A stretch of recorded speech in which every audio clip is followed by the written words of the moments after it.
Panamá atraviesa por semanas de protestas y paralizaciones a raíz de los reclamos de distintos gremios pidiendo la derogatoria de las reformas a la ley de la Caja del Seguro Social.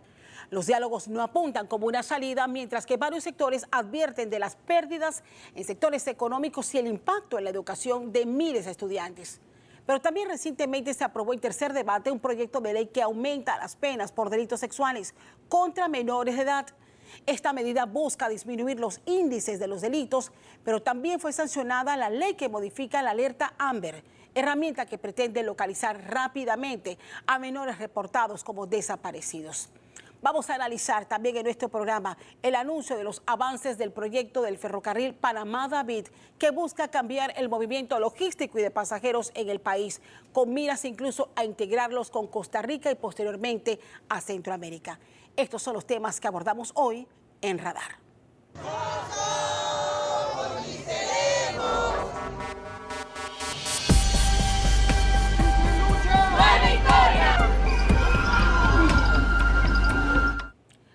Quiero reiterar los buenos días y gracias a todos en casa, a los que nos acompañan esta mañana de domingo 11 de mayo de 2025. Y para este primer bloque, al que hemos denominado Impacto Social y Económicos de la Crisis, quiero dar la más cordial bienvenida a mis invitados. Harry Brown, él es investigador, analista y politólogo del Centro Internacional de Estudios Políticos y Sociales. Harry, qué gusto tenerte con nosotros en esta mañana. Y se suma también a esta mesa de Radar Franklin Martínez, presidente de la Unión Nacional de Micro, Pequeña y Mediana Empresa. Ponemos en contexto esta situación. Bueno, terminamos 3 largas semanas de manifestaciones, la última caracterizada con bloqueos en algunos puntos específicos del país, con preocupación por parte de varios sectores que han encendido las alertas de las pérdidas que ya se están reportando en distintos sectores económicos. Para abrir el compás, quiero primero que todo conocer su evaluación de lo que hemos vivido en estas últimas 3 semanas. Empiezo contigo, Harry. Bueno, Castalia, buenos días. Bienvenido. Y muchas gracias. Es un gusto estar aquí con ustedes. Yo quisiera, para poder comprender la situación, ampliar un poco la mirada. La coyuntura que estamos viviendo obviamente tiene detonantes muy importantes.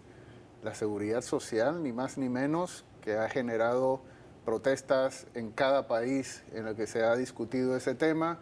Y como si eso fuera poco, coyunturalmente también tenemos el tema de las relaciones con Estados Unidos. Asuntos muy importantes. Pero para comprender hay que ampliar la mirada y tomar en cuenta que nosotros estamos inmersos en un periodo de protestas de 2022, las recordamos bien, 2023, ¿cómo las vamos a olvidar? No las hubo en 2024 porque era año electoral y había la posibilidad, yo creo que la población dio el tiempo para procesar el conflicto, los conflictos electoralmente, pero no sé si ustedes coinciden conmigo, en el 2024 había la sensación de que en cualquier momento podíamos volver a situaciones como las del 2023 y 2022, y llegamos al 2025 y estamos donde todos sabíamos, entre comillas, que estaríamos. ¿Cuál es la primera conclusión que yo sacaría en ese sentido? Una conclusión parcial. Es que ya no tenemos un país estable políticamente. Una de las características que tenía Panamá, que mostrábamos al mundo, era nuestra estabilidad política. Eso casi que podríamos decir que se acabó. El único indicador de estabilidad que estamos conservando en Panamá, de estabilidad política, es la alta participación en las elecciones. O sea, la población en ese sentido lo está haciendo muy bien. La pregunta es ¿por qué?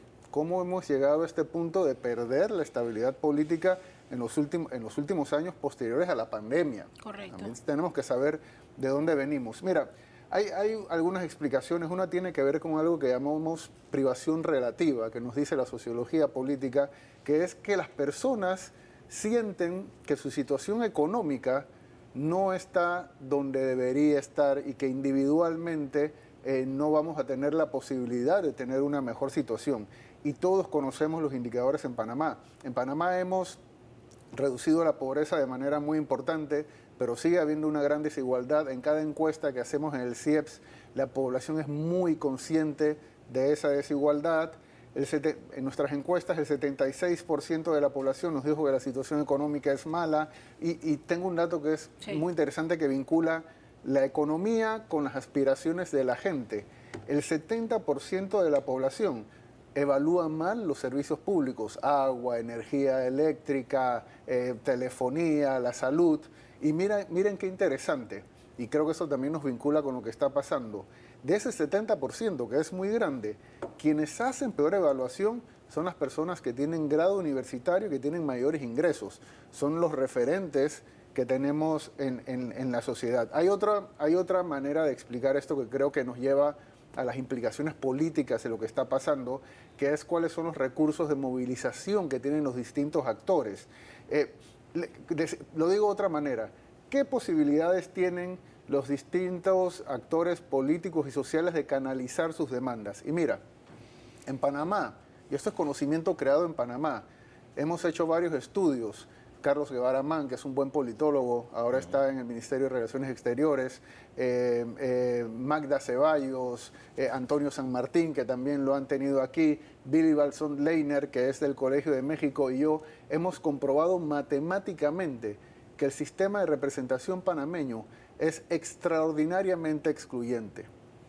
Hay proyectos políticos del país, minoritarios si se quiere, y quizás no tan mayoritarios, que no logran entrar al sistema de representación. A esos actores, eso está comprobadísimo, y sabemos que eso tiene consecuencias sobre la dinámica política y la dinámica económica del país, porque hay gente que no puede llevar a la Asamblea Nacional cuáles son sus propuestas. Por eso a mí me sorprende, y nos preguntamos, hubo una encuesta que salió hace poco que decía, por ejemplo, que el 60% de la población rechaza la ley que se generó para el seguro social. Y yo me preguntaba, ¿cómo un sistema político puede generar una ley que el 60% de la población rechaza? Es a través de ese sistema de representación que no involucra a toda la población. ¿Qué le queda a los actores? Y no estoy hablando solamente de los sindicatos, sino de la población en general, diversos actores que están en la calle ahora mismo. Lo único que le queda a esos actores que no tienen entrada en el sistema de representación es ir a las calles. Nosotros hemos hecho entrevistas a población que tú lo sabes, Castalia, que estás aquí todos los días, y que día sí, día no, hay pequeñas protestas fragmentadas en la calle por la falta de agua, por el precio de los alimentos, porque no nos atienden en el sistema de salud. Y nosotros le hemos preguntado a la gente, bueno, ¿y usted por qué cierra la calle? ¿No? Usted ve que esto le hace daño a terceras personas, le hace daño también a usted mismo, afecta a la economía, y la gente lo que nos dice es que porque si no los hacemos no nos escuchan. Es la única vía que tienen de dialogar con, digamos, con los tomadores de decisiones del país. Bueno, sin duda, y con la experiencia, y qué bueno que te tomaste el tiempo para hacer este contexto. Desde el 2022, en efecto, se ha reafirmado en Panamá que pareciera que la única salida al conflicto o a las diferencias que tengamos es justamente ese tipo de medidas que tiene su impacto. Y ahora vemos por qué no buscamos otro tipo de salida. Y que tiene su impacto, que lo están viviendo varios sectores. Es por eso que he querido invitar a este análisis al quien representa a los sectores de las pequeñas empresas. Franklin, voy contigo. ¿Cómo evalúas estas últimas 3 semanas desde el punto de vista del impacto que ha tenido en el sector que tú representas? Muy buenos días, Castalia. El tema es realmente variopinto. Hemos tenido la oportunidad de ver una gran cantidad de intentos de cierre, pero que no se han terminado en cierre. Queremos hacer la salvedad de que los números rojos, los primeros que los ponen, son el sector de la micro, de la pequeña y la mediana empresa, específicamente del sector de la micro. Y digo esto porque son eminentemente de servicio. Más del 70% de las empresas panameñas son empresas de servicio. Y al no poder tener la libertad de la movilidad, no solamente de llegar a abrir el local, sino la libertad de que los clientes lleguen a los diferentes locales, entonces estamos viendo cómo los números rojos están siendo puestos precisamente por el sector con la economía más vulnerable, con la economía del día a día, con una economía que no aguanta otro cierre más de calle porque no es el primero que hemos estado sufriendo. Los embates de la pandemia hicieron que se perdiera 40% del parque empresarial saludable que teníamos en el 2019, en el 2022, en el 2023 se perdieron 10 y 10%, o sea que aproximadamente se perdió el 60% de ese parque empresarial. Hoy tenemos números impresionantes, 202.000 empresas tenemos en este momento. ¿Pero qué significa eso?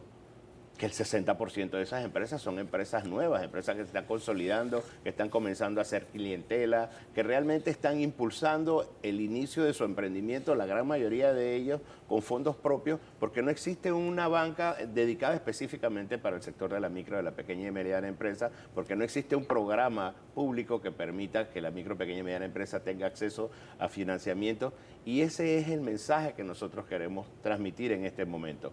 No son números fríos, eso es data dura. Los primeros números los ponemos nosotros porque la economía de la microempresa es el día a día. ¿Y cómo ve la salida, Franklin? Nosotros entendemos que tenemos que llegar a un diálogo nacional. Se tiene que abrir las puertas para conversar, pero de una manera diferente. Ya hemos intentado en varias ocasiones las tan llamadas mesas de diálogo. Hemos intentado, tuvimos una oficina de concertación. O sea, ese tipo de diálogo no funciona en Panamá. Nosotros necesitamos entender qué es lo que está sucediendo. Hace un año y 2 o 3 días estábamos en las elecciones. Estábamos escogiendo a quienes nos iban a representar precisamente en la Asamblea, que carece totalmente de representatividad. Y carece de representatividad porque la ley de la Caja del Seguro Social se estuvo discutiendo por más de 5 meses, entonces ahora la población resulta ser de que no la aprueba. Las protestas dejaron en el 2023, según las cifras que han compartido varios sectores económicos, más de 1.700 millones de dólares en pérdida. Correcto. Y apenas la economía se empezaba a dinamizar para poder recuperar algo. ¿Se esperaban ustedes una situación como esta, empezando este gobierno?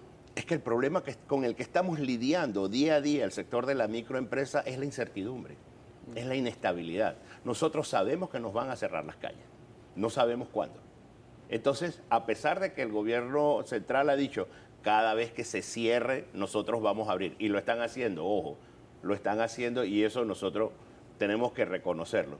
No menos cierto es que cuando yo tengo que invertir para comprar los víveres para un mes, yo no hago esa inversión, yo lo invierto para una semana, porque no sé si las otras 3 semanas vamos a estar abiertos. Entonces, la poca plata que hay, el poco dinero, el poco circulante que hay dentro del sector de la microempresa, dentro de la buhonería, dentro de las barberías, dentro de las panaderías, dentro de los salones de belleza, dentro de aquello, es que tenemos un concepto errado. No todos los empresarios son de saco y corbata. Más del 70% de la economía está en la microempresa. Entonces, ese sector no está invirtiendo, no está contratando personas. Muy por el contrario, el dinero lo está amarrando, esperando cuál va a ser el devenir del día de mañana. Estamos viviendo no un día a día económico, sino un día a día de incertidumbre. O sea, el impacto de un cierre es igual que lo que genera la incertidumbre, pero al final voy con un elemento que traías a colación en esta primera intervención, Harry, es por qué sigue siendo, y estoy hablando no solamente de Panamá, en toda América Latina este tipo de medidas es la única solución que encuentran los distintos actores y sectores que se oponen a una decisión X en cada gobierno. O sea, ¿por qué es allí donde terminamos siempre? Bueno, como lo he dicho, tiene que ver con las inconsistencias del sistema de representación panameño. Mira, Castalia y Franklin, nosotros, voy a hacer un poquito de historia muy rápidamente. Nuestro sistema de representación, las bases de ese sistema de representación surgieron en los años 80 del siglo pasado. Era un país mucho más sencillo, era un país con una economía mucho menos compleja y ese tipo de país respondía bien a un sistema político como el que conocíamos antes, con una representación de 2 partidos que hacían importantes, que hacían alianza.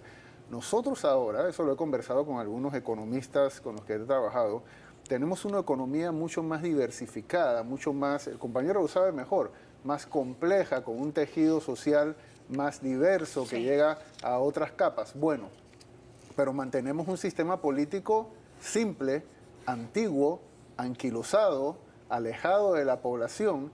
Nosotros necesitamos complejizar y adaptar ese sistema político a lo que hemos logrado económicamente. Y ese es el desfase que está habiendo, que se convierte en protestas cada vez. ¿Por qué esas personas que protestan, que son las que sufren también en muy buena medida el desempleo, la informalidad, no van a ir a ninguna parte, van a seguir aquí. Necesitamos incorporarlas al sistema político. Mencionaron hace un rato lo del diálogo y eso es muy importante. Nosotros encuestamos en julio del año pasado y había más del 50%, creo que 56% de la población nos decía que las decisiones se tienen que tomar dialogando. Pero también es cierto, como ha dicho Franklin, el diálogo político en Panamá, como lo conocemos, está muy desprestigiado, porque estamos básicamente dialogando, hemos estado dialogando básicamente entre los que ya estamos de acuerdo. Correcto. Tenemos que realmente traer a la mesa y reconocer la legitimidad de los disidentes. Si no, esto nunca va a acabar. Ya lo vemos cómo va casi todos los años, desde el 2022 venimos de protesta en protesta y lo sufre la pequeña empresa, lo sufre también la población. Pero es que estamos en una situación que no queremos reconocer, en que tenemos que complejizar la representación política. Y hay otro asunto esas son las dos soluciones, sí. Diálogo y complejizar la representación política.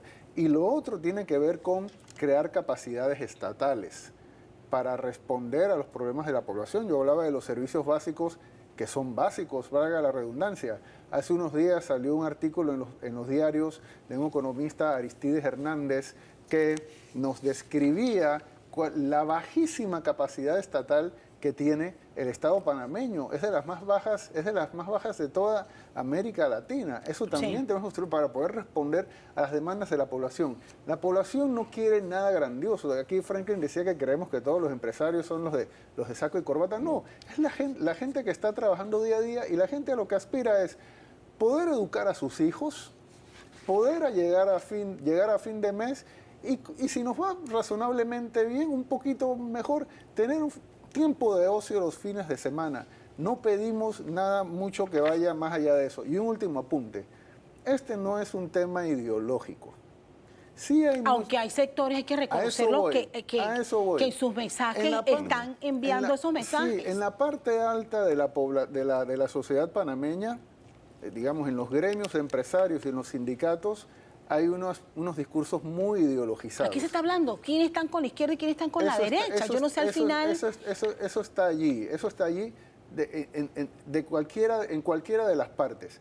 Pero para la población, Castalia, y eso lo tenemos muy medido en el CIEPS, ¿qué dice? La población no está en los temas ideológicos, la población está en los temas materiales, en cómo puedo poner comida sobre la mesa, en que mis niños vayan a la escuela, en que nuestros abuelos tengan condiciones de vida dignas. El 60% de la población, cuando nosotros le preguntamos a la población, oiga, ¿usted dónde se ubica? Cosas de politólogos, no, pero nos da mucha información. Entre 1 y 10, siendo 1 extrema izquierda, 10 extrema derecha, ¿usted dónde se ubica? La gente más o menos se ubica. Luego les preguntamos, ¿usted sabe lo que significa izquierda y derecha? Y el 60% nos dijo que no tienen ni idea de lo que eso significa. Y de los que dijeron que sí saben, en nuestra encuesta, el 35% que dijo que sí sabe, les hicimos otras preguntas y tampoco saben. No es un tema ideológico el de la población, eso está más que todo en la dirigencia, que es normal. Yo no lo condeno porque tienen una lectura del país, pero que deberían poder convivir en un sistema de representación política que reconozca la legitimidad de todos los actores y que reconozca la complejidad que tiene la sociedad panameña del siglo XXI. Sí, porque la pregunta que nos hacíamos al inicio de toda esta situación es por qué esta situación no se debatió de la debida forma en la Asamblea. O sea, ya habían transcurrido prácticamente 2 meses después de la aprobación de esta ley. Castalia, si me permite, se debatió lo mejor posible según las características de la Asamblea que tenemos. Se debatió con lo que hay. O sea, ahí tenemos la falla. Pero lo que salió... Eso es lo que hay. Democráticamente hablando, estamos divididos en representantes de corregimiento, legisladores, el Ejecutivo. O sea, le están pidiendo al presidente Mulino que derogue una ley cuando las habilidades y las capacidades del presidente Mulino no son derogar ley. Esto es un tema netamente de la Asamblea y ellos lo debatieron dentro de lo que hay. Votaron para que fueran escogidos los representantes de corregimiento, los alcaldes y aquellos que hacen las leyes, que son los legisladores, están en la Asamblea. Eso es lo que hay. Lo que no hemos visto y es lo que está muy bien planteando Harry, es que este no deja nunca de ser un problema de las bases del pueblo, de ese 70% que brinda servicio, de esa persona que sale al día a día a recoger los recursos, que puede poner la paila mañana, pero 2 o 3 días después ya no la puede poner. Entonces, ¿qué es lo que sucede? Que queremos mezclar un discurso político con un discurso económico y social. La micro, pequeña y mediana empresa, o sea, la microempresa es eminentemente social. El 82% de las decisiones que se toman a nivel nacional son mujeres panameñas que lideran a la microempresa. Y el 70% de las empresas son micro, 85 micro, pequeña y mediana. Pero lo más importante de todo es que más del 60% de la empleomanía nacional está dentro de la micro, pequeña y mediana empresa, sin perder de vista que el Estado es el mayor contratador que tenemos en este momento. Entonces, ¿qué es lo que está sucediendo? Que tenemos que dejar un mensaje claro. Señores, cuando ustedes cierran una calle, no afectan al presidente de la República, no afectan a los dueños de las minas, no afectan en ningún momento al señor Bond de la Caja del Seguro Social. Cuando ustedes cierran una calle, ustedes están afectando a su vecino, a su hermano, a sus hijos que no están yendo a trabajar y que no están levantando el sustento diario, porque esta economía de día a día requiere que nosotros podamos brindar los servicios. ¿Existen derechos a movilidad que se están alterando? ¿Sí o no? Eso no importa. La libertad que yo tengo es de tener sostenibilidad en mi negocio, y si mi negocio no es rentable, la economía del país no es rentable. Entonces tenemos que hacer un análisis más con el corazón en la mano. Este país es el país que tiene más estudios del mundo. Aquí hay estudios de factibilidad, estudios de posibilidad, estudios de arriba, estudios de abajo. Lo que no existe es poner el corazón en la mano y decir, la gente no está comiendo, porque si yo no los dejo trabajar, no van a poder comer. Entonces, ese es nuestro mensaje. Sí. Permítanos desarrollar nuestro arte y nuestro oficio en condiciones de sostenibilidad. Yo debo poder saber que el día de mañana, lunes, yo me voy a levantar y voy a poder ir a mi trabajo y voy a poder tener el sustento diario y no me van a cerrar las calles. Entonces, la incertidumbre es la que más daño nos hace a nosotros. Ahora bien, ¿por qué usted mencionaba por qué fracasaron los diálogos pasados? ¿O no aprendimos de la por qué no hemos aprendido la lección de lo que ocurrió en el 2023, tomando en cuenta, y lo debo decir, que están prácticamente los mismos actores? Si hoy día se sientan en una mesa y llaman al diálogo a la iglesia, como ocurrió con la crisis minera, vamos a ver sentados en esa mesa a los mismos actores, o me equivoco. O sea, es que esto es más fácil de lo que nosotros quisiéramos llegar a entender. Todo el mundo quiere diálogo en este momento. Yo no creo que no haya un panameño que nos diga, oiga, siéntense, a ver. Sí. Pero al final vamos a tener a los mismos actores. Son los mismos actores. Es que las soluciones que nos están presentando ahora son las mismas. Lo que no hemos entendido es cuál es el enfoque que se le tiene que dar a la situación. Esto no es un problema político. Ya los problemas políticos se resolvieron en las urnas. Todos y cada uno de los panameños hace un año fuimos a votar y escogimos cuál es el sistema de gobierno que queremos tener. Entonces, que salga un grupo a decir que tiene intenciones de cambiar el gobierno hacia la izquierda, no es el momento. Cuando vengan las elecciones, abran su partido político y hagan lo que tienen que hacer políticamente para poder gobernar el país. Pero en este momento, económicamente hablando, no nos están dejando progresar como país. ¿Puedo decir algo? Sí, claro que sí, en esta misma línea. Sí, en esa misma línea. El diálogo político nos sacó adelante en la década de los 90.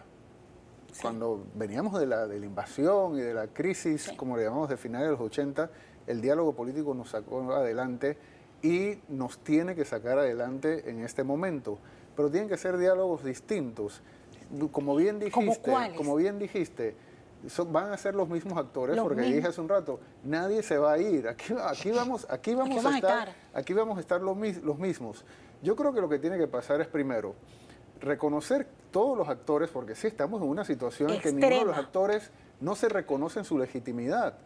Tú eres un vendepatria, tú eres un comunista y listo, y no conversamos. Lo primero es reconocerse, y segundo, hay que estar dispuestos a reformar, porque lo que no puede ser es que dialoguemos, lleguemos a unos acuerdos, que son difíciles, pero llegamos a algunos acuerdos y luego eso se congela. Por eso hay la sensación de que esos diálogos son para marear, ¿no? Y para ganar tiempo. No, tiene que haber disposición de reformar, disposición de hacer los cambios. Y por lo que dijo Franklin, que es un tema que también ahora se está reuniendo la Comisión de Reformas Electorales. Así es. Y la conversación en la Comisión de Reformas Electorales tiene que darse en este contexto. ¿cómo hacemos que estas reformas logren canalizar mejor las demandas de la población y logren una mejor representación? Tenemos que reformar nuestro sistema de representación para que la población no sienta que es desde las calles que tiene que hacer oír su voz, sino que lo pueden hacer dentro de las instituciones. Y el primer debate, que es lo que hemos estado usando para incorporar las voces externas, no es suficiente, tampoco está funcionando.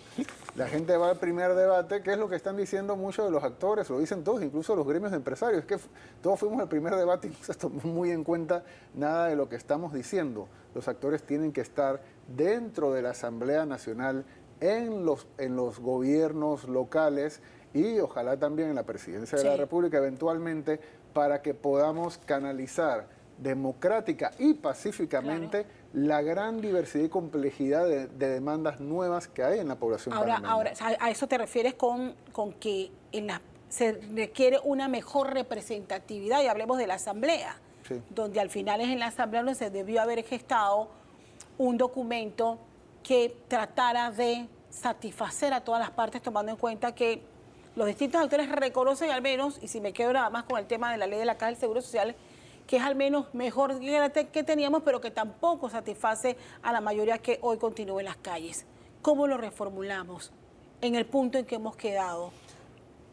No hay acercamientos todavía. Nosotros terminamos hoy domingo sin ningún acercamiento y con la gran incertidumbre de lo que va a pasar mañana lunes. Bueno, como decíamos en la Asamblea, yo vi a los diputados, lo digo con toda sinceridad, los diputados y a las diputadas, en general muy responsabilizados de la situación. Yo creo que coincidimos, sacaron lo mejor que pudieron en una Asamblea Nacional también muy fragmentada, que tiene muchas dificultades para lograr mayorías y que por la debilidad de nuestros partidos políticos tiene una relación en muchas ocasiones clientelar, pero no programática con el resto de la población y que también excluye a algunos actores políticos que tienen proyectos, digamos, alternativos o disidentes. Pero eso es una solución ya de mediano y de largo plazo. Eso no lo vamos a hacer ahora, ya Franklin lo dijo. Ya votamos en el 2024, ¿no? Tenemos que vivir con esa asamblea y esas reformas van a tomar tiempo, van a ser difíciles y van a ser contradictorias en algunos casos. La herramienta que sí tenemos a mano, pero que es un juguete roto, lo usamos mucho, lo maltratamos un poco, pero que sigue siendo la única herramienta que tenemos a mano, es la de poder dialogar, reconociendo, legitimándose sin vetos a cada uno de los actores que están involucrados en esta situación conflictiva. Franklin, tú planteabas esta semana y hacías más que todo una reflexión y lo que planteabas no es más que el reflejo de lo que pudiera estar pasando o pensando la mayoría de los panameños que forman parte de esos más de 700.000 panameños que viven en la informalidad, más de ese 60% de la actividad comercial, que son personas que tienen pequeños negocios. Y tú decías, la señora María que tiene en la fonda, no le llegaron los clientes hoy, o no pudo abrir esta mañana, y ya no recibe un solo subsidio porque es una microempresaria. Y entonces queda en medio. Entonces, ese ejemplo que tú nos planteaste genera divisiones, nos divide más de lo que estamos en el país. O sea, ¿qué hace esa gente cuando se discuten políticas que también pareciera que los excluyera? Porque ella no forma parte ni del este ni del otro, ni recibe subsidio, ni está en un partido político, ni está nombrada en el gobierno, depende de la actividad que está generando. Y eso genera también, o me equivoco, Harry, también una ruptura en los grupos que componemos esta sociedad. Sí, evidentemente esa es nuestra realidad. Nosotros convivimos con personas que sí o sí tienen que salir a la calle a buscar el sustento. Personas que no reciben subsidios, como algunos pueblos originarios o algunos sectores específicos, que cierren o no cierren calles, van a recibir sus subsidios. Como sectores que hemos criticado ampliamente del sistema magisterial, que cobran, esta es la primera vez que escuchamos que no van a cobrar. Y nuestro llamado siempre ha sido que cada vez que cierran la calle no afectan a quien tienen que afectar. Pero la realidad es que si nosotros no entendemos que esto no es un tema político, que esto es un tema social, que este es un tema país, que este es un tema donde todos tenemos que ponernos la camiseta de Panamá y definir cuál es la ruta que queremos seguir para salir. Y hay que entender que el disenso es importante. Los de izquierda se les debe respetar su izquierda, a los de derecha se les debe respetar su derecha, a los del centro se les debe respetar su centro, pero por Dios, no nos metan a los que estamos buscando el día a día en sus problemas políticos, porque esto no es un tema político, esta es una incertidumbre que no me deja a mí mañana salir con la tranquilidad que yo debo salir lunes en la mañana tempranito, con ganas de ir a trabajar. Yo no voy a tener la certeza de que voy a regresar sin que me cierren la calle. Y ahí el ejemplo de la señora María. Sí, se me está acabando el tiempo, pero yo no puedo dejar, Harry, de preguntar, porque el origen de estos movimientos a los que tienen derecho, porque tienen derecho, tal vez hay recriminaciones y cuestionamientos a las formas que se impactan a los jóvenes y los estudiantes, que si los cierres impactan, hay derecho a expresarse. Pero ¿qué pasa cuando se suman otros elementos? Y quiero ir al tema político. Se ha sumado el elemento de la inconformidad al memorándum de entendimiento, que es un tema muy sensible, del cual el gobierno, lo que siento es que lo ha tratado de manejar con pinza para no agravar la situación y la percepción que ha tenido y la forma en que han relacionado a los panameños. Y por otra parte, el tema político. O sea, es evidente que aquí hay un matiz político también que agrega un ingrediente muy peligroso en este momento. ¿Cómo como sociedad manejamos esto o no nos damos cuenta de lo que... del aprovechamiento también? Yo creo que si estamos de acuerdo en que la sociedad panameña, la población, ¿no?, que son las personas afectadas, como describe el compañero Franklin, y que son la gran mayoría, digamos, de las personas que tienen que ver con esto, si estamos de acuerdo con eso, hay que tomar en cuenta que el pueblo panameño, ¿no?, y mira que lo digo en esos términos, no tanto de la ciudadanía o el pueblo panameño como actor político, tiene una historia de reivindicación de su soberanía. E independientemente del análisis técnico de los documentos que se han firmado, no es mi especialidad, no voy a opinar sobre eso. Yo creo que la población, por razones históricas, está muy preocupada y pone la voz de alarma sobre un tema que sabemos históricamente y casi que diría genéticamente que es peligroso para Panamá porque tenemos una historia. Yo creo que siendo así, y Castalia, Franklin, en el 2023, uno de los factores, y yo creo que fue el factor clave que sacó a la población a la calle, fue el tema soberanista. Cuando se dijo que el territorio de la mina era un enclave, la gente reaccionó a eso, y por la seguridad social, la población no había salido a las calles, pero ha sido el tema soberanista el que ha sacado las protestas más pacíficas incluso y ciudadanas que ha habido con bandera en mano, como diciendo, aquí estamos los panameños, ¿no?, de manera pacífica. Yo creo que la dirigencia del país, lo amplío más allá del gobierno, toda la dirigencia del país tiene la gran posibilidad de tener el apoyo de la población, dependiendo de cómo se aborde este tema y cómo se le explique a la población. Allí está la unidad del pueblo panameño y es lo que en alguna medida también estamos viendo en estas protestas. Cierro con usted, Franklin. Nosotros hacemos un fuerte llamado a la comunicación de parte del Ejecutivo, de parte de los movimientos que están haciendo sus respectivas manifestaciones de parte y parte. Utilicen las aceras, utilicen las marchas. Por favor, no cierren las calles que no afectan a más nadie que aquellos que estamos tratando de levantar económicamente al país. Hay diferentes temas que se están tratando, pero nosotros hacemos énfasis en la comunicación.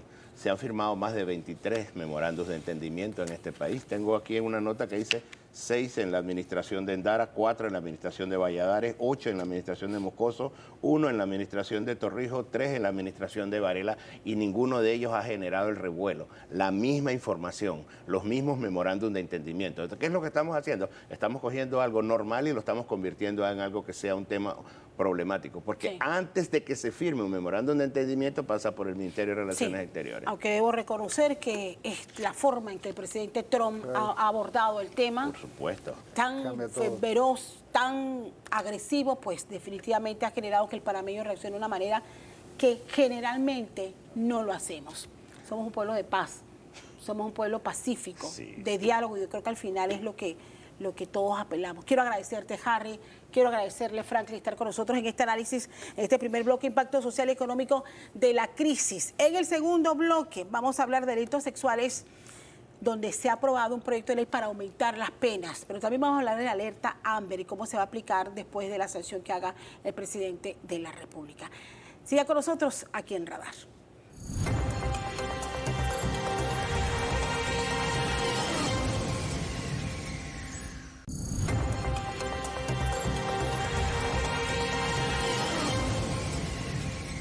Estamos de regreso, gracias por seguir con Radar esta mañana de domingo 11 de mayo. Y ya ven quienes me acompañan, una mesa llena de mujeres destacadas, de las cuales me siento muy orgullosa por el trabajo que han venido realizando a lo largo de estos años, y les agradezco muchísimo abrir su agenda y compartir con nosotros estos minutos.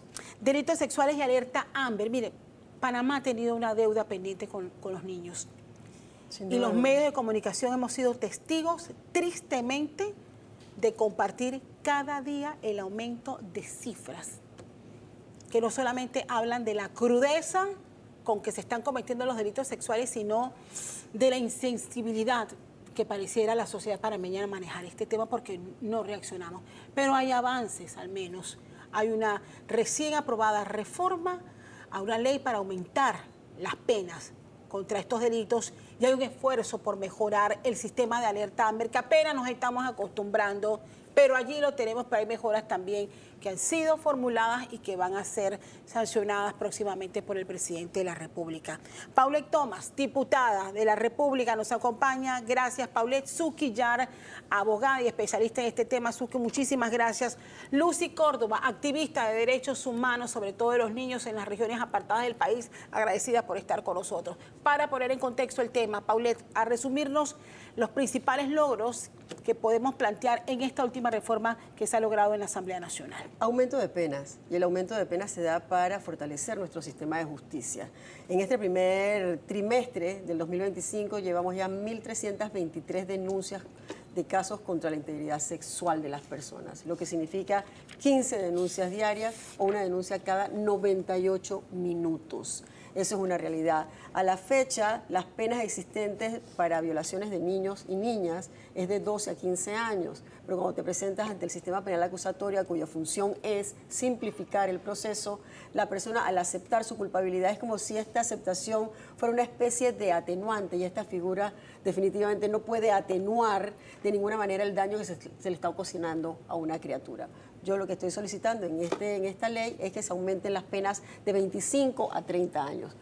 Aumentar las penas definitivamente no solucionan el problema, eso es una realidad, pero por lo menos extraemos de la sociedad a esa persona que tanto daño está causando. Igualmente con los actos libidinosos, que hasta la fecha la pena máxima es entre 2 y 4 años, estamos solicitando de 6 a 8. Al sobrepasar los 5 años significa que formalmente esta persona tiene que ir tras las rejas, no puede tener una pena que sea conmutable. ¿Qué logramos con estas medidas, Suki? Bueno, mire, yo debo reconocer el esfuerzo, y de verdad que es una lucha que se tenía por mucho tiempo en nuestro país. Yo esta nueva normativa la aplaudo, estoy convencida que es la ruta correcta. Y aquí sí me gustaría hablar, porque es algo que yo siempre he dicho, si bien es cierto, las penas, como han dicho muchos, no resuelven la situación, pero aquí hay una realidad. Este tipo de delitos nosotros lo tenemos que ver desde varios ejes para trabajar desde varias perspectivas. 1, la protección. 2, la defensa de los derechos de la niñez y la adolescencia. Y 3, la sancionabilidad. Y que se haya podido lograr el aumento de las penas entra en esa categoría de la sancionabilidad.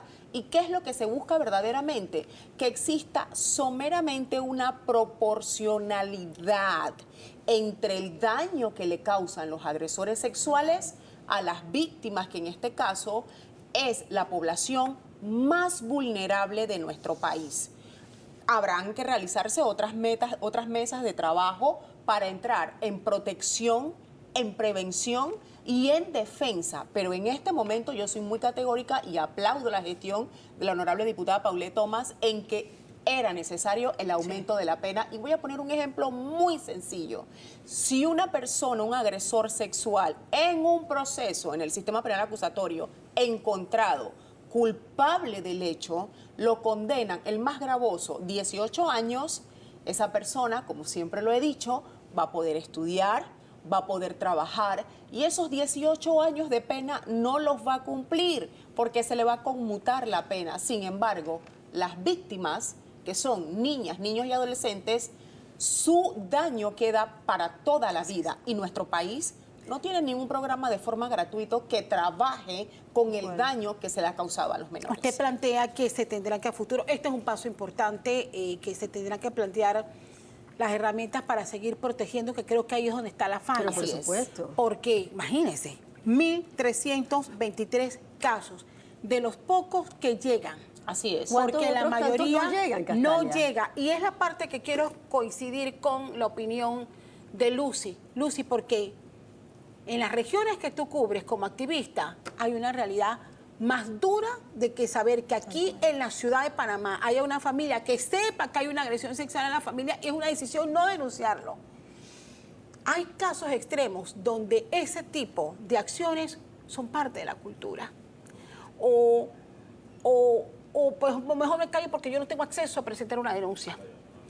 O mejor me callo porque ni modo, me la tengo que calar porque estoy en un mundo de pobreza que eso queda en tercer lugar. ¿Cómo lo manejamos y cómo hacemos que estas leyes surtan efectos con los casos puntuales que tú has conocido en estas regiones del país? Gracias por tan oportuna pregunta, licenciada Castalia. Existe el triángulo de las violencias.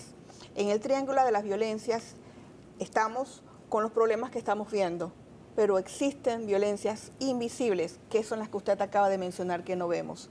Ya, gracias a la iniciativa de la licenciada Paula Thomas, se creó una ley.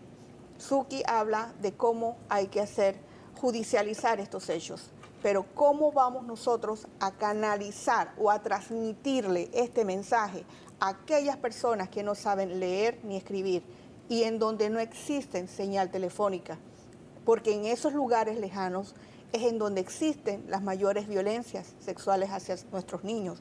Solamente quiero hablar de cifras. El año pasado, la comarca en Verá tuvo un aumento en abusos sexuales del 260%. 260%. Tenemos también ahorita mismo el tema de cómo vamos a transmitir este mensaje y es por eso que nosotros tenemos que crear herramientas para la revisión y el fortalecimiento de las leyes creadas. Tenemos leyes, sí, pero ¿cómo hacemos para que nuestra población, más que nada la niñez y sus cuidadores, sepan detectarlo? ¿Cómo detectar un escenario que puede dar lugar a todo tipo de violencias, tanto sexual, psicológica? ¿Cuáles son los factores contribuyentes? Y en todos nuestros estudios y en todos nuestros caminos en este activismo, el factor contribuyente es la pobreza extrema, la desigualdad, la estigmatización y el tema cultural. Quiero aclarar, la violencia no es cultural. Creo que si nosotros le transmitimos un mensaje a todas nuestras comunidades, porque no hay una acción más humana y urgente que actuar a favor de nuestros niños, de acuerdo, pero ¿cómo lo logramos? Con la sensibilización, la orientación y lo más importante, llegar hasta donde ellos están, sin importar distancias. ¿Qué nos ha llevado a cifras tan preocupantes como esta? Sin tomar en cuenta, imaginarlo, que las denuncias de los hechos que ocurran en la comarca y en regiones más apartadas del país jamás van a llegar a nuestro sistema de justicia. Lo que pasa con la comarca es no se le está mirando con la responsabilidad que se debe ver. Cuando sucede uno de estos casos decimos, no es que esto es cultural, pero no es cultural que un abuelo viole a su nieta, no es cultural que un hermano embarace a su hermana, no es cultural que un tío embarace a su sobrina. Yo creo que aquí también no podemos seguir teniendo un gobierno dentro de otro gobierno. Ellos tienen que regirse por las leyes del gobierno y se acabó. Por otro lado, las estadísticas que se están manejando dentro de la comarca, que Lucy ha estado muy directamente trabajando con ellos, Hay una señora que se llama Toribia Venado que tiene años llevando toda esa estadística, no solamente de las violaciones, sino de las chicas, de las niñas que están desapareciendo. Y es como si estuviera pasando en un universo paralelo y que no requiriera la relevancia o la importancia de todos. Y son panameños. Son niños y niñas panameños que están desapareciendo. Y estamos mirando para otro lado. No, eso está pasando allá. Eso no me toca a mí. Claro que nos toca. El día que nos demos cuenta que lo que le pasa a Lucy le impacta a Castalia, lo que le pasa a Castalia le impacta a Paulette, y lo que le pasa a Paulette le impacta a Suki, vamos a empezar a trabajar y encaminar ese país a donde tenemos que llevarlo. ¿Por qué no hemos alcanzado esa concienciación? O sea, lo vemos como una cifra más, pero ahí nos quedamos. Sí, hay un tema muy fuerte en materia de conductas normalizadas. Y jamás olvidaré un caso de una menor que lastimosamente fue abusada también sexualmente, y cuando nos acercamos en la provincia de Chiriquí y nos acercamos ante el Ministerio Público, fue muy duro escuchar por parte de un funcionario que decía: licenciada, lo que pasa es que esto aquí es más normal de lo que usted se imagina. Entonces, esa conducta normalizada es la que muchas veces se convierte en un obstáculo para poder tomar adecuaciones. Yo sí soy respetuosa. Yo creo que nosotros en este momento tenemos que seguir trabajando en una cultura de docencia, de educación. Hay niñas, adolescentes a las que desafortunadamente tú le haces una breve encuesta y ellas dicen: no, lo que pasa es que mi mamá también se embarazó joven, y no tienen esa noción muchas veces, y dependiendo evidentemente de en qué provincia nos ubiquemos, de que lo que han sido es abusadas y agredidas sexualmente. Entonces son niñas, adolescentes que se convierten en mamá producto de este tipo de violaciones, y que la sociedad en algunos sectores lo ha visto normalizado. Entonces, ¿qué tenemos que hacer? Entrar con una conducta, una cultura de docencia radical, fuerte, enérgica. Aquí no podemos seguir teniendo instituciones que trabajen de maneras aisladas, porque si no, ¿para qué creamos, Castalia, Paulette y Lucy, la ley 285, que es el sistema de protección integral hacia las niñas y la adolescencia, que hace un conjunto de todas las organizaciones que tienen que trazar una ruta en materia de protección? La integralidad. Y quiero explicar algo muy importante. Sí, la ley le da ese radio de acción de manera conjunta en todas las instituciones, pero no excluye la participación ciudadana. La participación ciudadana también está establecida dentro de lo que establece la ley 285. ¿Por qué?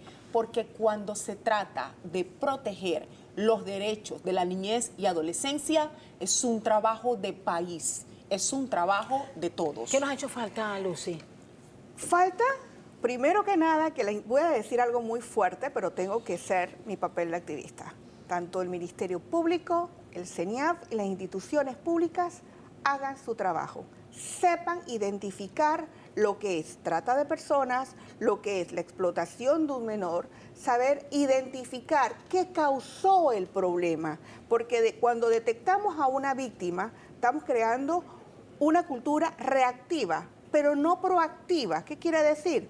Basándonos en lo que dijo Suki, reunirnos, y el éxito de la alerta Amber, y gracias a la iniciativa de la ministra, fue que sumó a la sociedad civil. Así es. ¿Por qué? Porque somos nosotras, las que tenemos que subir una montaña, bajar una montaña, cruzar un río, y estamos en una casa de Cañaza escuchando a las familias y a las comunidades. Y algo positivo que quiero hablar de nuestra comarca Nove Buglé, que nuestras mujeres están hablando. Está en el tercer lugar en desapariciones, y también están en las estadísticas en temas de abusos sexuales. Pero también hay que ver las cosas positivas. Están hablando, están diciendo, aquí existe un delito. Pero ¿qué hacemos cuando llevamos a nuestras víctimas y nuestras víctimas nos dicen: Lucy, yo no quiero ir a cierta institución porque no me van a creer? Así es. Yo he rescatado una niña que fue abusada 3 veces por el mismo agresor, y el fiscal al final culpó a mi informante que por qué me había llamado, y todavía ese fiscal está. ¿Con qué fortaleza nosotros vamos a llegar a una comunidad? hablar de prevención si las autoridades no nos ayudan. ¿Qué podemos hacer para mejorar eso?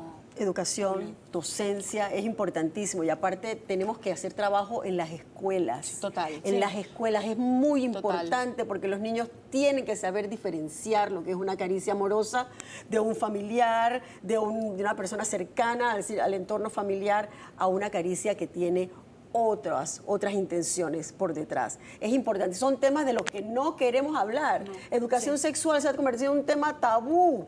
Tenemos que hablar de eso, es importante. El conocimiento va a impedir que los niños en un momento dado puedan acatar las orientaciones que le está tratando de hacer un adulto, que de repente puede ser un superior jerárquico, que el niño va a sentir que tiene que acatar lo que ese superior le está diciendo. Y no es así. Pero el hecho de que tengamos más de 1.300 y un poco yéndome por la línea de Lucy, y qué bueno escuchar que las mujeres en la comarca ya Eso están es hablando. fabuloso. Sí, porque están han guardado hablando, silencio eso durante es mucho tiempo. Maravillosas.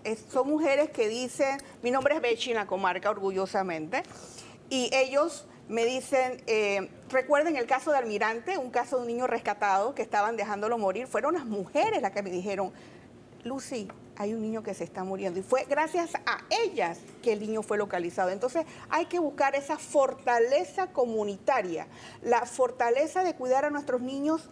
No solamente están en las instituciones, están en las comunidades así y en las es. O mujeres. sea, hay que crear conciencia. ¿Sabes que a mí uno de los casos que como periodista me marcó cuando era reportera fue un reportaje que fue a hacer al norte de Coclé, hace muchos años, por una alerta de una llamada telefónica a la sala de redacción. Y me lleva a conocer el caso de 6 hermanas que habían sido prácticamente privadas por muchos años por su hermano.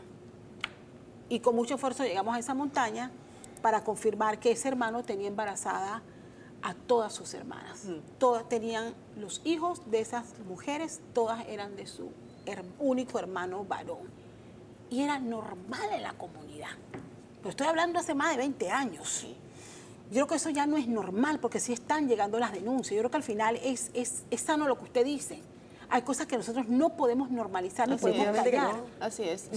Y eso se aplica para las montañas en Coclé, para el área de las comarcas, pero también aquí. Claro que Pero es que está sí, sucediendo, De está hecho, sucediendo aquí. Yo nunca tampoco olvidaré un caso en donde a mí me tocó un poco hasta hacerme a un lado porque la niña fue abusada por una persona que tenía una actividad delincuencial, pandilleril muy fuerte, y cuando yo entro a representar a la menor, tuvimos un poquito que hacernos a un lado, pero nuestro compromiso y nuestra responsabilidad nos permitió seguir. Sin embargo, era la primera persona que atentaba en contra de la menor era su propio papá, porque el papá era el que decía que la niña, estoy hablando de una niña de 10 años, se había buscado la situación en la que ella estaba sometida. Y lo más duro, esta niña tiene tal vez hasta una triple vulneración de sus derechos, hoy será un poco más grande, porque cuando nosotros fuimos al juicio a defender sus derechos, ya se había convertido en madre, pero cuando llegamos al juicio la niña nuevamente quedó embarazada, estaba embarazada. Eso significa,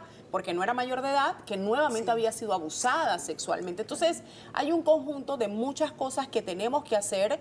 Hay que seguir fortaleciendo las instituciones, yo estoy de acuerdo con eso. Las instituciones no pueden considerar a la sociedad civil enemigas. Nosotros aplaudimos lo que debemos de aplaudir como sociedad civil, que trabajamos en estos avatares todos los días, pero cuando hay que cuestionar, se tiene que cuestionar. Totalmente. Mira, y la realidad duele. Nosotros tenemos, bueno, ahora igual, yo creo que no hay un ciudadano en este país que no le haya dolido el caso de la niña Lina, Total. cuya audiencia nos ha acaparado la atención nuevamente. Y la forma tan cruel que fue asesinada y fue abusada sexualmente. El próximo 25 de mayo es la audiencia por la desaparición de la niña Aderlyn, que es otro caso emblemático que nos obliga a nosotros realmente a detenernos y decir hacia dónde estamos Pero es que yendo. como sociedad, ¿en qué nos estamos convirtiendo? Eso es lo que llama poderosamente la atención.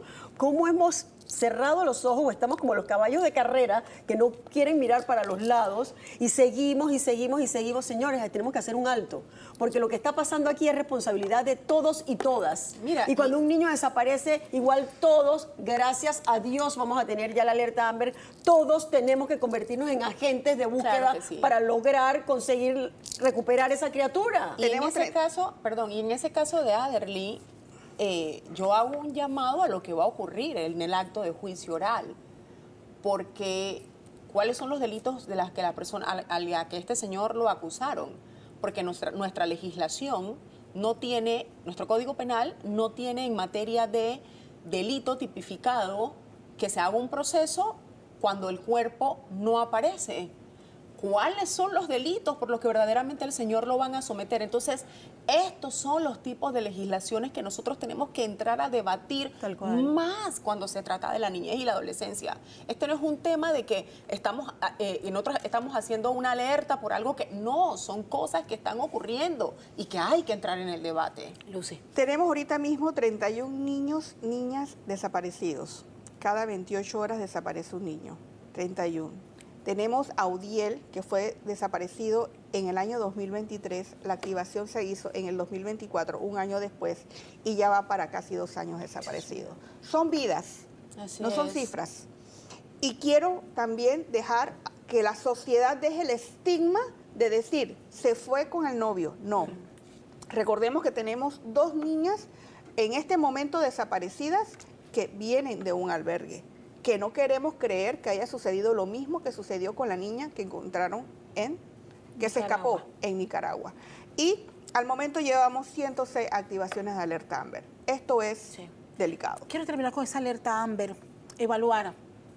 Dijimos al inicio de esta conversación, al menos tenemos que reconocer que es un estamos gran dando los avance. primeros Sí, pasos. Es un gran avance, Miren, yo definitivamente. de verdad, y Lucy es mi mayor testigo, yo creo que el último día que estábamos ahí, íbamos al segundo debate, y perdón por la emocionalidad, porque fueron 6 meses de trabajo muy duro por parte de nosotros, Lucy lo sabe, nosotras no le pedimos nada a ninguna institución, solo el hecho de poder colaborar y apoyar y fortalecer esto que era necesario para nuestra niñez y adolescencia, y hubo momentos en que fuimos cuestionadas por algunas instituciones, nos llamaron de todo, pero al final nosotras nos supimos mantener, y siempre agradeceré el apoyo a la señora ministra, que fue enérgica en tomar una responsabilidad que hasta la ley que se tenía anteriormente no le correspondía a ella.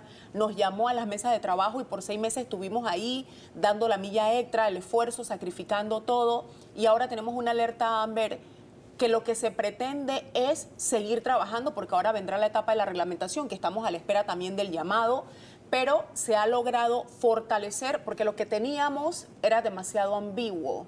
No existía verdaderamente una ruta de trabajo, estaba totalmente criminalizada, y nosotros tenemos que entender que en este tipo de normativa, que lo que se pretende es la recuperación rápida de los menores de edad, no podemos partir de la premisa de una vez desde una conducta delictiva. No significa esto que el Ministerio Público se va a sustraer, porque su responsabilidad, que bien la hace, es entrar en una investigación. Pero para el contexto, el origen de la ley, era necesario lo que hoy tenemos como normativa, que es la activación rápida, tener una oficina de activación de alerta Amber, establecer un protocolo debidamente, una ruta a seguir, y no decirle, como en el caso de la mamá de Juan David, que fue la causa que activó todo esto, cuando la señora iba a la policía y decía, mi hijo no aparece, es que usted tiene que esperar 24 horas. 11 días después. 11 días después, 11 días después. Nosotros estamos creando un observatorio de desapariciones. Sé que esto no le va a gustar a muchos porque a nadie le gusta, a ninguna institución le gusta sentirse observado. Pero en este momento estamos necesitando herramientas avanzadas, estrategias inteligentes a nivel internacional. Esto es más amplio de lo que las personas se lo imaginan. Esto es una unión de inteligencia, equipo de inteligencia.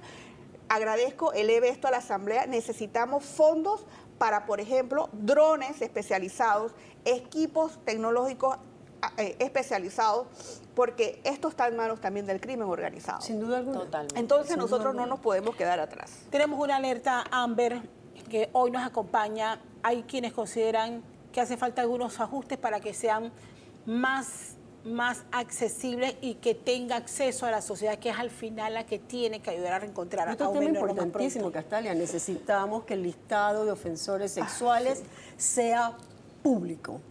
Es una deuda pendiente, porque tiene que ser utilizado como una herramienta de prevención. No como ahorita, que simple y sencillamente los abogados son los que tienen acceso, hacen la solicitud para ver si la persona tiene algún antecedente. No, nosotros tenemos que saber. La sociedad civil tiene que saberlo, pero con responsabilidad. No, de hecho, en el tema de la alerta Amber, nosotros estamos esperando, y creo que la ministra de Gobierno también lo mencionó, y esperamos que así sea, que las telefónicas, creo que hay una que ya ha planteado y ha dicho nosotros vamos a apoyar, Bravo. que las telefónicas entiendan que esto es un tema de responsabilidad social, que cuando se trata de materia de niñez y adolescencia no podemos escatimar Esto no es una oportunidad esfuerzos. de negocio. Así es. Esto no puede Entonces, ser al visto final así. del día es lo próximo que estamos esperando, y ahí también agradecer a la Asamblea que nosotros fuimos pues desde nuestra instancia, bueno, el principio de solidaridad, pero la Asamblea dijo no, esto hay que establecer una obligatoriedad y ese punto se lo debemos también reconocer, ¿no? Así que ahora, que sería para cumplir el objetivo real de la alerta hambre, que nos llegue a todos los dispositivos, a todos los correos, que todos tengan la información, porque es un tema de comunicación Claro. masiva. Igualmente los medios de comunicación tradicionales, la televisión tiene que suspender su programación, igual la radio, o sea, tiene que ser. La celeridad es lo más importante para Así poder es. lograr llevar esto a buen puerto. Pero todo parte de la familia, que papá, mamá, abuelo y abuelas y la comunidad, porque recuerden que los últimos casos de raptos, ¿quiénes fueron los que dieron las alertas? Los vecinos. Los vecinos. Así que ustedes tienen la mayor fuerza, todo parte de la familia. No esperemos que se legitimice un delito para tener que actuar. Vamos a trabajar en temas de prevención, tener una cultura preventiva para que esto no se vuelva a repetir. Me quedo con esos mensajes y de verdad les agradezco muchísimo traer a colación un tema tan importante y que debe seguir creando sensibilidad en toda la sociedad. Gracias por estar con nosotros Gracias aquí en a ti, Radar, y bueno, Castalia. de seguro vamos a dar seguimiento a este tema y cuando empiece a ejecutarse esta nueva ley Amber y las reformas que se han aprobado en la Asamblea Nacional. Momento de ir a nuestra próxima pausa. Al regresar, bueno, hubo un anuncio por parte del presidente del tren David-Panamá o Panamá-David. ¿En qué etapa se encuentran? ¿Realmente se podrá alcanzar un proyecto tan grande como este? Vamos a hablar con los responsables de ejecutarlo. Usted siga con nosotros aquí en Radar.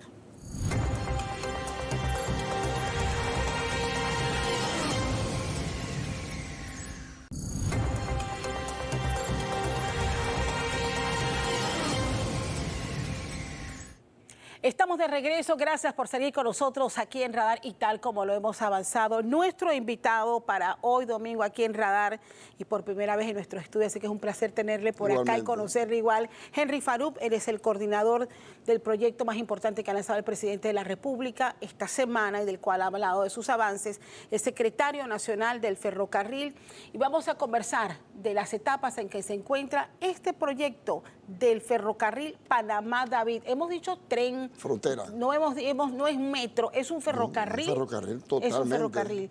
Totalmente. Y de primera línea. Va a ser de primera línea. Empecemos de inmediato, señor Farouk. Muchísimas gracias por estar con nosotros. ¿En qué etapa se encuentra este proyecto del cual ha hablado esta semana el presidente de la República?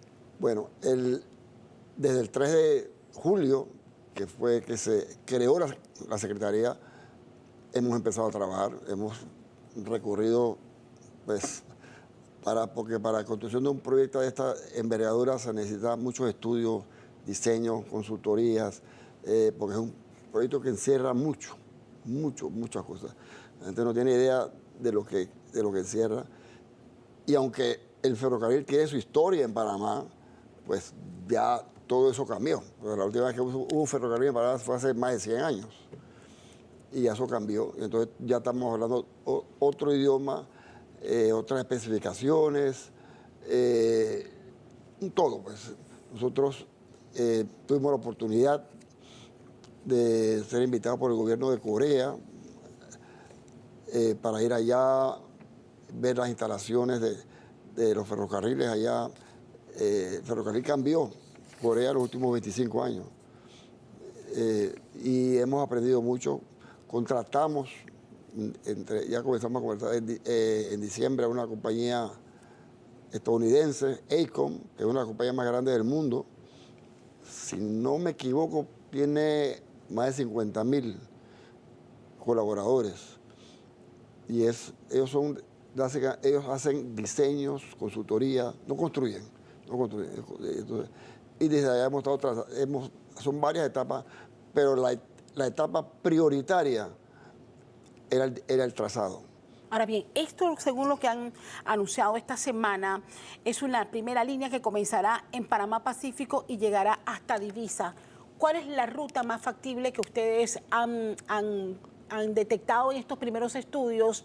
Y también hablar de la importancia de la necesidad desde hace muchísimo tiempo, señor Farouk, de tener otra ruta que conecte nuestro país. Bueno, esa ruta, o sea, lo que se ha diseñado es la ruta entera, ¿ok? La ruta entera viene desde Albrook, ¿ok? Desde el aeropuerto de Albrook. O sea, en el aeropuerto de Albrook va a quedar la Gran Central. Ok. ¿Ok? Ahí viene la Gran Central. Va a venir va a subir por Ciudad de la Salud, Merca, va a pasar en un puente, va a dar 300, 400 metros del puente Centenario, un puente que se va a construir principalmente, o sea, exclusivamente para el ferrocarril. Ahí no van a pasar automóviles. Y de ahí sigue hasta Panamá Pacífico. De ahí hay un ramal que va a ir a Rodman, a PSI, que es un puerto del lado de acá. Y entonces de ahí coge por el norte de Arraiján Chorrera, baja por Cerro Campana, y entonces ahí sigue ya por Chame, Río Hato, Peronomé, va a bajar de Divisa, comienza a bajar hasta Soná, y de ahí sube hasta David y llega hasta Paso Banoa. Ahora bien, son 14 estaciones proyectadas 14 estaciones. para llegar a una conexión con Costa Rica. Exactamente, porque eso es vital. O sea, esto es el ferrocarril de Panamá es un principio de una integración de Centroamérica. Eso va a ser, o sea, eso no se consigue ni 1 o 2 años, eso va a ser entre los 10, 15, 20 años. Pero ya nosotros, con esa primera parada que se dice, o sea, con ese inicio del ferrocarril, ya Costa Rica, ellos tenían más o menos un plan, pero ya están considerándolo seriamente hacer su ferrocarril y pegarse al de nosotros. ¿Por qué es tan apremiante este proyecto, señor Farouk? ¿Por qué? Porque el proyecto en sí, un ferrocarril, aunque parezca algo de historia, de años, el ferrocarril integra no solamente pasajeros, turismo, crea polos de desarrollo, viene la parte de la carga marítima, porque va a estar conectado a los puertos. Además, por la situación privilegiada de geográfica que tiene en los puertos, eso es el pulmón de toda esta área de traer mercaderías y llevar mercaderías. Y no tenemos, ¿cuántos? 5 o 6 puertos en Centroamérica. Eso es casi inexistente. Hay puertos, pero no tienen el calado, ni la frecuencia, ni el costo de transportar la mercancía. ¿Cuándo inician los primeros trabajos? Nosotros estamos dándole duro. O sea, esto no es una cosa que es no 2 o 4, estamos dándole duro para iniciar a principios del otro año. Eso sería un récord, pero estamos trabajando para ello. ¿Va a haber necesidad de indemnización, tomando en cuenta que podría...? Definitivamente. Lo que estamos creando al principio es un polígono de influencia, de manera que nadie pueda construir nada ahí. O sea, la servidumbre estamos hablando de 40, 50, 60 metros, pero el polígono de influencia ya estamos hablando mucho más. Para que, o sea, primero que todo, para congelar eso, de que nadie pueda construir, mientras ya se van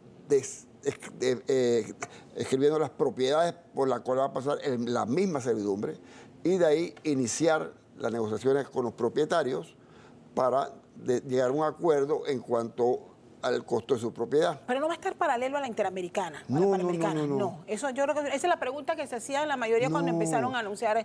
No va a estar. Bueno, le voy a decir por qué. Primero que todo, una carretera tiene pendiente hasta 6 por 7, el ferrocarril tiene una pendiente máxima de 1,5. Entonces no puede estar paralelo a la carretera porque no va una cosa, no tenemos que buscar rutas que evitar montañas, porque hay que hacer túneles, hay que hacer viaductos. No soy ingeniera, señor Farouk, pero estoy viendo aquí el trazado del plano que ustedes están compartiendo. Ajá. Y habla allí de una ruta en el área de Soná. ¿Es precisamente por lo que usted me está planteando? Sí, porque imagínense pasar por todo lo que es la parte de la cordillera en Chiriquí. Imposible. Es imposible. O sea, es posible, pero hay que hacer túneles. Entonces, explico, pero el área de llegar a Soná es buena también, porque ahí después va a haber ramales para el resto de la provincia de Azuero.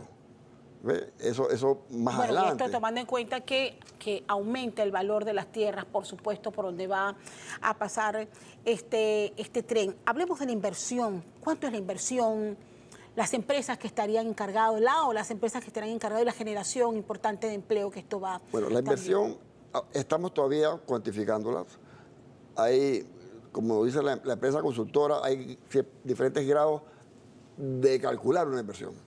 Ellos ahora nos están presentando un grado 5, eso llega hasta 1, pues, pero un grado 5, todavía estamos cuantificando los túneles, viaductos, puentes, eso todavía no tenemos. El grado 5 ese todavía no lo tenemos, lo vamos a tener en menos de mes y medio, 2 meses máximo. Pero sí he escuchado, por su experiencia, que digamos el tramo de Panamá Pacífico a Divisa puede estar alrededor de los 3.5, 4 billones de dólares, ese tramo. Eso he escuchado, pero no, como le digo, eso no está escrito en piedra, ¿no? ¿Cómo vamos a lograr ese financiamiento? Bueno, nosotros de un principio, de que comenzamos la Secretaría, hemos tenido, sin nosotros pedirlo, han llegado a nosotros. Lo primero que llegaron fue el Reino Unido, con un ofrecimiento por escrito al presidente de la República, un ofrecimiento de 5.000 millones de libras esterlinas para obras de infraestructura, pero ellos nos han manifestado que el principal es el ferrocarril. ¿Okay? Yo quería que el 80% de eso iría para el ferrocarril. El Banco Europeo de Inversiones, muy interesado. Toda Europa, muy interesado. El World Bank también. Hay un fondo en Washington que se está activando, que también lo estamos viendo. O sea, hay interés, hay mucho interés porque esto es un proyecto de integración. O sea, eso va más allá de la visión del panameño de Panamá. Y estos bancos ellos tienen la visión mundial de lo que puede pasar, ¿no? Repaso todo el trayecto. Bueno, reitero, son 14 estaciones hasta Paso Canoa en la frontera. Me hablaba al inicio de la conversación, señor Farouk, de lo que está haciendo Costa Rica por su parte. ¿En qué etapa está Costa Rica? Están todavía muy incipientes. O sea, tienen lo que es la Secretaría ya, ¿no? Pero este movimiento lo está a ellos empujando. Ahora ya se están activando más, porque ya ven que hay una realidad.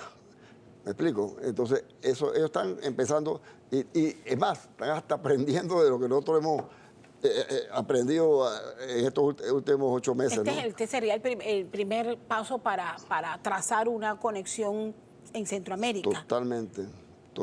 Porque hemos escuchado al presidente de El Salvador hablar también de algunos proyectos que precisamente van alineados hacia la integración en Centroamérica. Yo estuve en un congreso en San José en diciembre del año pasado y da la casualidad que el presidente Bukele estaba ahí y estábamos en el mismo hotel y ahí me lo encontré de casualidad y empezamos a conversar y yo le dije que yo era de la Secretaría y él le interesó mucho. Además, él cerró ese congreso, el orador de fondo fue él.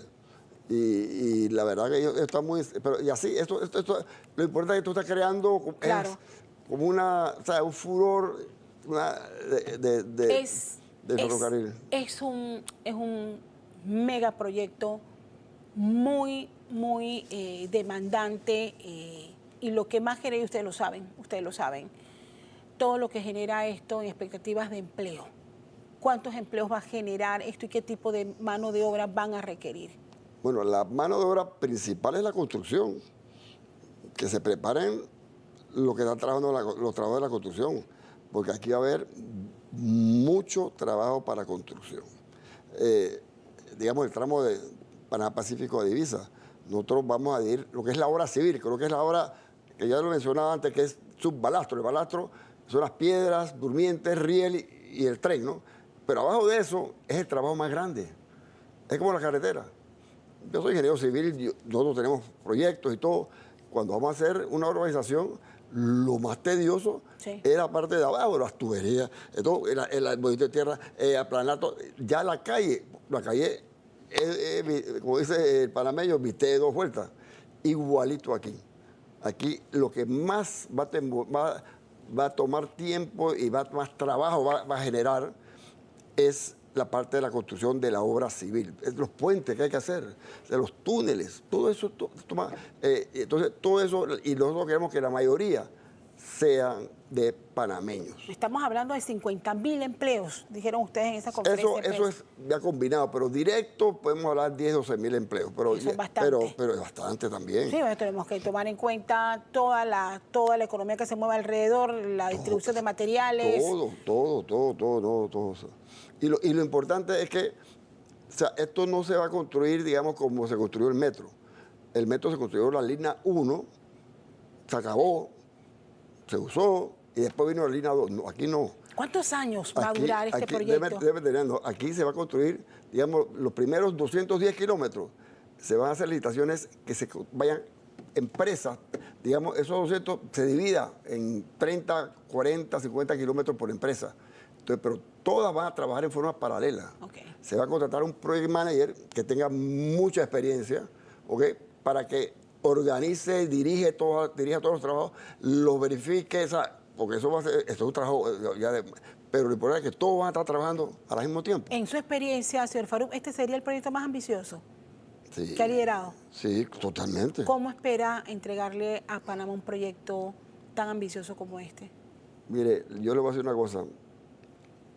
Como se lo decía a mi esposa, se metió en camisa de once varas ya, aquí está ya, y es uno de los proyectos que la gente... Lo que he tratado de hacer en mi vida lo hago de primera línea, ¿okay? Y así va a ser el tren, así, y con la colaboración de todo el equipo, ¿no? Eso, pero hay que hacer las cosas bien. Y Panamá es un país va a ser un país de primer mundo. Eso esperamos todos. Se esperan los trabajos de movimiento de tierra, han dicho, a partir del 2026. 26, sí. ¿Cuántos años se calcula podría demorar la construcción del ferrocarril? Digamos, por lo menos el tramo de Panamá Pacífico hasta Divisa, 3 años y medio, 4 años, más o menos estamos pensando. Pero eso no significa que los otros vayan a empezar después de esos 4 años. O sea, nosotros empezamos a construir, pero a los 2 años podemos estar ya empezando la otra etapa, que puede ser de Panamá Pacífico a Albrook o puede ser de Divisa a la frontera. No hemos tomado esa decisión todavía. Nos hemos concentrado acá. ¿Por qué? Porque estamos creando, eso va a funcionar mucho más para pasajeros. Estamos creando lo que le dicen en el argot de ferrocarril, tren de cercanía. De manera que la gente que venga desde Divisa pare en Panamá Pacífico. Hay una pasarela que cruza a el metro 3, línea 3, y de ahí se monta en el túnel y llega a la ciudad. Entonces eso va a ayudar mucho al transporte de personas en combinación con el metro. La operatividad es un tren de carga, pero también de pasajeros. No, son 2 trenes diferentes. Eso explíquenos, por favor. Los trenes de pasajeros va a haber uno que es expreso. ¿Okay? Que eso, lo primero que le dijimos a la compañía Ecom es que queremos ir de Panamá a David en menos de 3 horas. ¿Okay? Y para eso diseñaron una velocidad de 180 kilómetros por hora.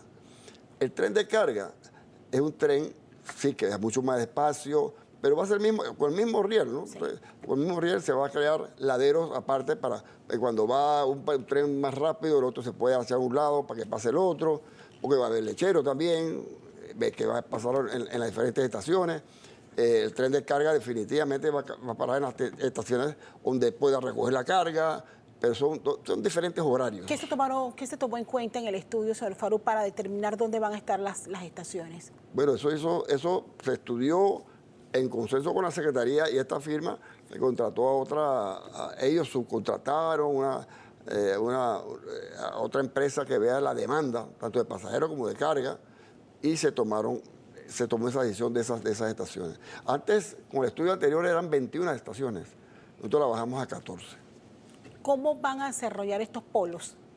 A eso me refiero también. Por ejemplo, me quedo con el ejemplo de Zona, por ejemplo, que por supuesto Zona va a tener un boom cuando tenga una de las principales estaciones del tren. Sí, en cada estación del tren se está dejando un polígono para desarrollo.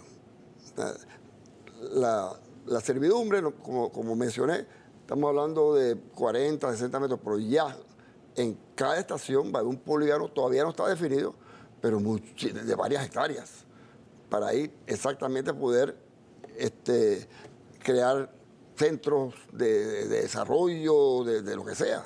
¿A partir de cuándo la Secretaría del Ferrocarril inicia a recibir las solicitudes de empleo que de seguro van a lloverle a partir de este momento? Bueno, esas solicitudes, ya nosotros tenemos un equipo de personas, pero básicamente que somos todos planificadores, ¿no?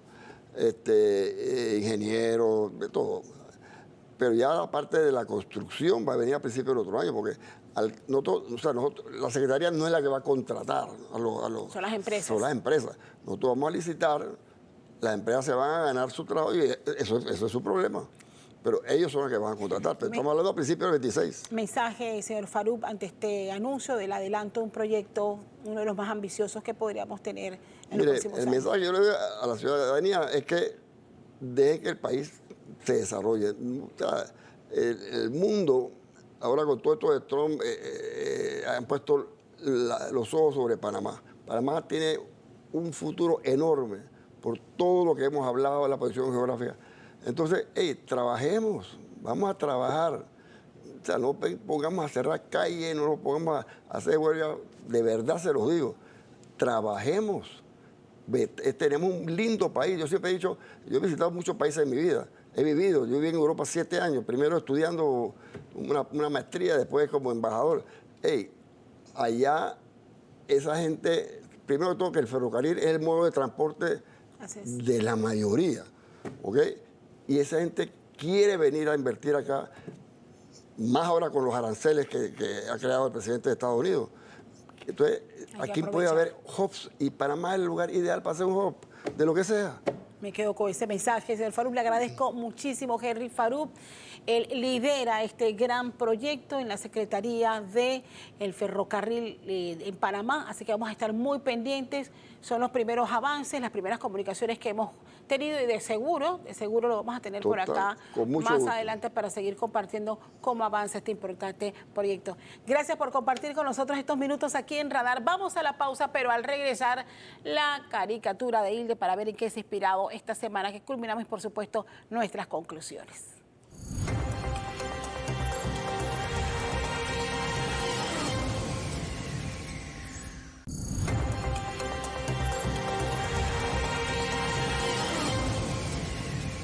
Bien, estamos de regreso. Gracias por seguir con nosotros aquí en Radar. En este cuarto bloque vamos a compartir, como ya es costumbre, la caricatura de Hilde. Y esta es la inspiración de mi querido Hilde y aprovecho para felicitarlos porque el 7 de mayo fue el Día del Caricaturista. Felicidades para ti y para todos los compañeros caricaturistas. Me encanta esta caricatura de verdad y te la agradezco, Hilde. Aparecen en el escenario con una bandera allí, levantando la bandera de la pica y la pala, distintos sectores. Ahí está el campesino, ahí está el trabajador constructor, ahí está el docente, ahí está un chef, está un empresario, todos izando la bandera y dice adelante la pica y la pala, porque al final yo creo que después de tanto tiempo lo que esperamos es que se den de acuerdo y podamos salir adelante como país, porque el impacto de verdad ya se resiente. Gracias, Hilde, por la caricatura y comparto mis conclusiones. Culmina la tercera jornada de manifestaciones y protestas que dejan pérdidas millonarias y un impacto irreversible en la educación. El país experimenta un escenario que pone a prueba la capacidad de resolver nuestros conflictos. Ante situaciones como esta, no habrá ganadores. Todos, absolutamente todos perdemos si no nos ponemos de acuerdo en temas que generan distintas opiniones. Situación que nos obliga a buscar nuevos mecanismos de acercamiento. Pero por otra parte, poco a poco hemos dado pasos importantes para avanzar en normas que protegen a nuestros niños y niñas de delitos sexuales. La cifra, 1.300 casos denunciados, reflejan una realidad que podría ser más cruda de la que imaginamos. Pero de nada van a servir las leyes y sanciones si las familias y la sociedad no se involucran para enfrentarlos. Y terminamos con el anuncio del avance del proyecto del ferrocarril Panamá-David, ambicioso proyecto que busca conectar al país con un modelo que plantea sacarle mejor provecho a nuestro hub logístico y, lo más importante, generación de empleos. Llegamos así a la parte final de nuestro radar. Como siempre, gracias por la compañía. Les deseo un feliz domingo y nos vemos la próxima semana.